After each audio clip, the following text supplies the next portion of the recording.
The road stretched endlessly, swallowed by the encroaching darkness. A ribbon of asphalt, forgotten and forlorn. The moon hid behind a veil of clouds, casting an eerie glow upon the desolate landscape. The silence was absolute, broken only by the distant howl of a dog, lost and lonely. A shiver ran down my spine, an unwelcome companion in this forsaken place. The air was thick with the smell of damp earth and the promise of rain. I had been driving for hours, each mile blurring into the next. My headlights cut through the darkness, the only sign of life in this expanse of nothingness. The map lay useless on the passenger seat, a cruel reminder of my folly. I had taken a detour, a shortcut that had led me astray. Now, swallowed by the night, I was utterly alone. A sudden sputter, a cough, and then silence. My engine died. The car coasted to a stop, the silence deafening in the wake of the engine's demise. Desperation clawed at me. I was stranded, lost in this desolate expanse with night as my only companion. My phone, predictably, had no signal. Hope, a fragile thing, flickered and threatened to die. I had no choice but to seek help. I stepped out of the car, the night air cool and damp against my skin. The silence pressed in, heavy and absolute. My heart pounded in my chest, a frantic rhythm against the backdrop of the night. I scanned the road ahead, searching for any sign of life, a beacon in the darkness. And then I saw it. A light, faint and flickering in the distance. Hope, rekindled, flared brighter. I gathered my courage and started walking, my footsteps the only sound in the stillness. As I drew closer, the light grew stronger, revealing the silhouette of a house. Relief washed over me. Here, at last, was a sanctuary from the night.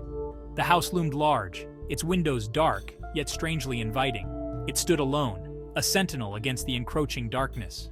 As I approached, I noticed the overgrown garden, the paint peeling on the porch, the air of neglect that clung to the place.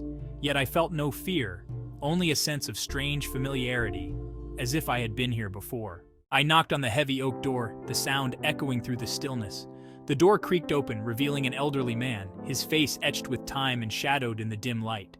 He peered at me, his eyes sharp and piercing. He wore a velvet smoking jacket, threadbare but elegant, as if from another era. "Can I help you?" His voice was a low rasp, the words echoing strangely in the silence. "My car broke down," I explained, my voice sounding alien to my own ears. "Could I use your phone?"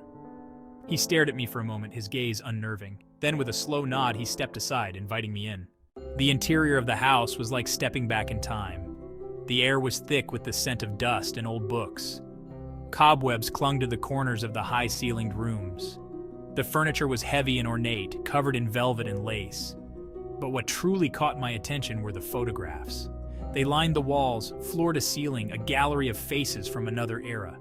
Men in starched collars and women in elaborate gowns stared back at me, their eyes seeming to follow my every move. Mark Twain, his white suit immaculate, a twinkle in his eye.